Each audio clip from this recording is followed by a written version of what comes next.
اللہ کی شریعت، اللہ کا دین، اللہ کا حکم، اس کا علم نہیں ہے۔ توحید کا علم ہے لیکن حلال و حرام کیا ہے، شریعت کے احکام کیا ہیں، اس کا علم نہیں ہے۔ ٹھیک ہے، ایک قسم عالموں کی یہ ہوتی ہے، کیا اللہ کا علم ہے یعنی توحید کے بارے میں جانتے ہیں لیکن اللہ کا حکم کیا ہے، اللہ کی شریعت کیا ہے، اللہ کا قانون کیا ہے، حلال و حرام کا جو نظام ہے اللہ کا، اس کے بارے میں نہیں جانتا۔ دوسرے عالم کیسے ہوتے ہیں؟ عالم بامر اللہ لیس عالما باللہ، اللہ کے احکام کے بارے میں تو علم ہے لیکن اللہ کے بارے میں علم نہیں ہے، توحید نہیں جانتے، یہ حلال ہے یہ حرام ہے یہ تو جانتے ہیں لیکن اللہ کی توحید ربوبیت کا علم نہیں ہے، توحید الوہیت کا علم نہیں ہے، توحید اسماء اور صفات کا علم نہیں ہے۔ ایسے بہت سارے لوگ پائے جاتے ہیں، آپ پوچھیں گے اللہ کہاں ہے تو کہیں گے ہر جگہ موجود ہے، پھر اللہ کے بارے میں نہیں جانتے ہیں۔ بیسک علم ہے اللہ کہاں ہے، زیادہ تر لوگ کہیں گے اللہ ہر جگہ موجود ہے، جبکہ اللہ عرش پر ہے، آسمان پر ہے، لیکن وہ نکاح کا معاملہ جانتا ہے، طلاق کا معاملہ جانتا ہے، مفتی ہیں لیکن اللہ کے بارے میں نہیں جانتے۔ وہ تو عقیدے کی بات ہو گئی۔ ہاں تو اس لیے کہتے ہیں۔ تو دوسری قسم علماء کی یہ ہے، اللہ کے احکام تو معلوم ہے لیکن اللہ کے بارے میں نہیں معلوم ہے۔ تیسرا کون ہے کہ عالم باللہ و بامر اللہ، یہی مطلوب ہے، ایسا ہی عالم ہونا چاہیے، اللہ کے بارے میں بھی علم ہے اور اللہ کے احکام کے بارے میں بھی علم ہے، ایسا عالم ہونا چاہیے۔ نمبر 3، اسماء و صفات کا جو علم ہے اس کی اہمیت کا ذکر ہو رہا ہے۔ پہلا ہم نے کیا جانا؟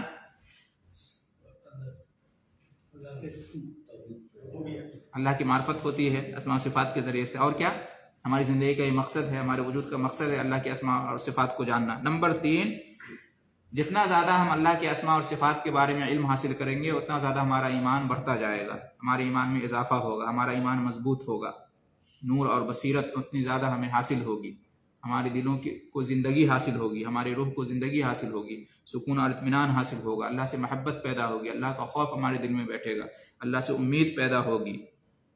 ٹھیک ہے، اسی طریقے سے جتنا زیادہ اللہ تعالیٰ کے اسماء اور صفات کے بارے میں علم ہوگا، ہم جو ہے نا شبہات، جو گمراہ کن شبہات ہیں ان سے بچیں گے، اور اسی طریقے سے جو حرام شہوتیں ہیں، خواہشات ہیں، ان سے بھی بچیں گے۔ اس لیے کہ اللہ تعالیٰ کے بارے میں ہمیں جتنا علم ہوگا اللہ کا اتنا زیادہ خوف ہوگا نا۔ انما یخشی اللہ من عبادہ العلماء، اللہ سے اصل خوف کن کو ہوتا ہے؟ جو اللہ کے بارے میں علم رکھتے ہیں۔ جن کو اللہ کے بارے میں علم نہیں وہ کیا خوف رکھیں گے؟ جن کو اللہ کے بارے میں، نبی کے بارے میں علم نہیں ہے وہی اللہ اس کے رسول کی شان میں گستاخی کرتے ہیں، ہے کہ نہیں؟ اللہ اس کے رسول کی شان میں، قرآن کی شان میں گستاخی کرنے والے کون ہیں؟ ان کو علم ہی نہیں ہے، وہ جانتے ہی نہیں کیا مقام اور مرتبہ ہے، کیا اہمیت ہے، اس لیے وہ گستاخی کر بیٹھتے ہیں، توہین کر بیٹھتے ہیں۔ لیکن جو مسلمان ہیں وہ جانتے ہیں اللہ رسول قرآن کے بارے میں، اس لیے گستاخی نہیں کر سکتا اور توہین نہیں کر سکتا۔ تو اللہ کے ناموں کے بارے میں ہمیں جتنا علم ہوگا اتنا زیادہ ہمارے ایمان میں اضافہ ہوگا، ہمارے دین پر ہمارے اندر استقامت پیدا ہوگی۔ مثال کے طور پر بندہ یہ جانے گا کہ اللہ تعالیٰ ہی سب کا رب ہے، سب کا خالق ہے، رازق ہے، مدبر ہے، وغیرہ وغیرہ۔ جب یہ بندہ جانے گا اللہ کے بارے میں تو کیا ہوگا؟ اللہ پر اس کا توکل بڑھے گا، اللہ پر اس کا ایمان اور یقین بڑھے گا، اللہ ہی نفع نقصان پہنچانے والا ہے۔ جب یہ علم ہوگا تو نفع نقصان کے لیے صرف اللہ کی طرف رجوع کرے گا، اللہ کا خوف ہوگا، اللہ کی محبت ہوگی، اللہ سے امید ہوگی، یہ سب فائدہ ہے۔ اللہ تعالیٰ کی عظمت اور اللہ تعالیٰ کی قدرت کا احساس ہوگا۔ نمبر 4، اللہ تعالیٰ کے اسماء اور صفات کو جان کر کیا فائدہ ہوگا؟ نمبر 4، جب ہم دعائیں کریں گے تو ان دعاؤں میں اللہ کا نام ذکر کریں گے تو ہماری دعائیں زیادہ چانس ہے کہ قبول ہو۔ دلیل اس کی وَلِلَّهِ الْأَسْمَاءُ الْحُسْنَى فَادْعُوهُ بِهَا، اور اللہ کے اچھے اچھے نام ہیں، ان کے ذریعے سے تم اللہ کو پکارو۔ آج لوگ وسیلہ کے لیے شرک و بدعت کا کام کرتے ہیں، ہے نا، بزرگوں کا وسیلہ اور مجاوروں کا وسیلہ اور نبیوں کا وسیلہ اور قبروں کا وسیلہ اور کیا کیا کرتے ہیں جو کہ شرک و بدعت کے کام ہیں۔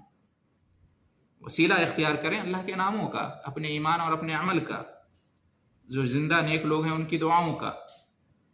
تو اللہ کے اسماء اور صفات کے نام کے بارے میں جاننے کا ایک فائدہ یہ بھی ہے کہ ہمیں معلوم ہوگا تو ہم اس کے ذریعے سے اللہ سے دعا کریں گے۔ جیسے آپ کو رزق مانگنا ہے اللہ سے، تو ایک تو ہے کہ سیدھے کہیے اللہ مجھے رزق دے دے، ٹھیک ہے، اللہ آپ کی دعا قبول کرے گا۔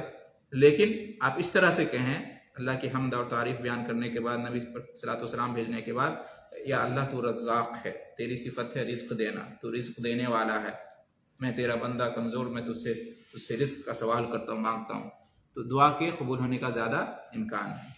اللہ تو وہاب ہے، دینے والا ہے، عطا کرنے والا ہے، فلاں چیز عطا کر، اے اللہ تو رحمان ہے، مجھ پر رحم کر۔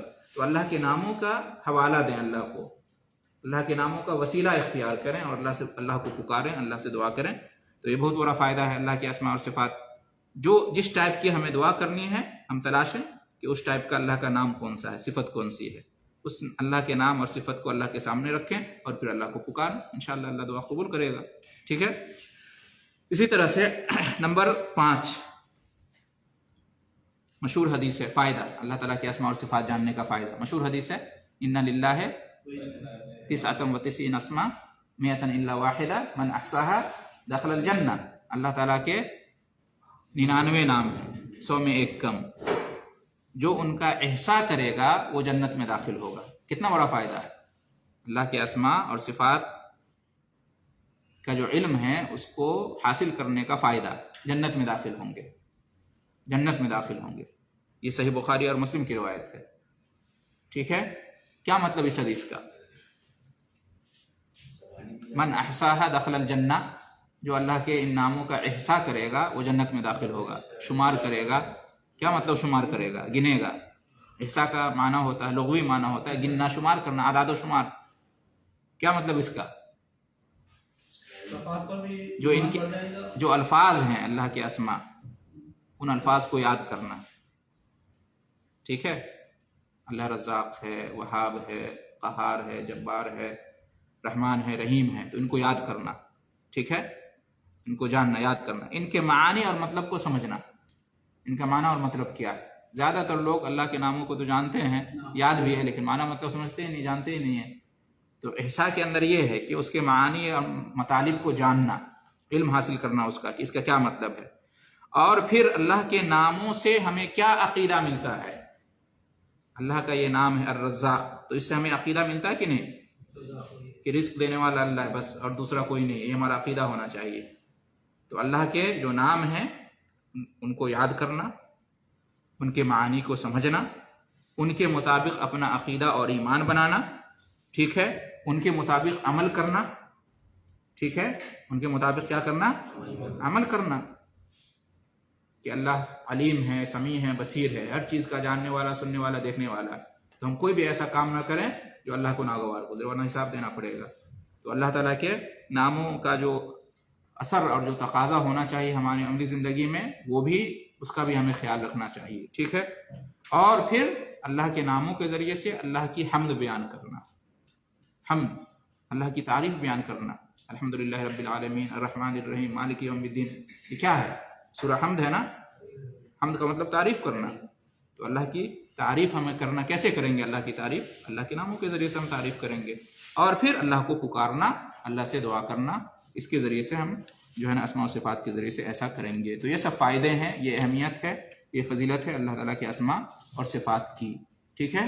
انشاءاللہ آئندہ ہم جانیں گے کہ اسماء اور صفات میں شرک کیسے ہوتا ہے، اور اسماء اور صفات، توحید اسماء و صفات میں لوگ کس طرح سے گمراہی کے شکار ہو جاتے ہیں۔ انشاءاللہ آئندہ عقیدہ کے درس میں اس کا بیان ہوگا، ٹھیک ہے۔ السلام علیکم ورحمۃ اللہ وبرکاتہ۔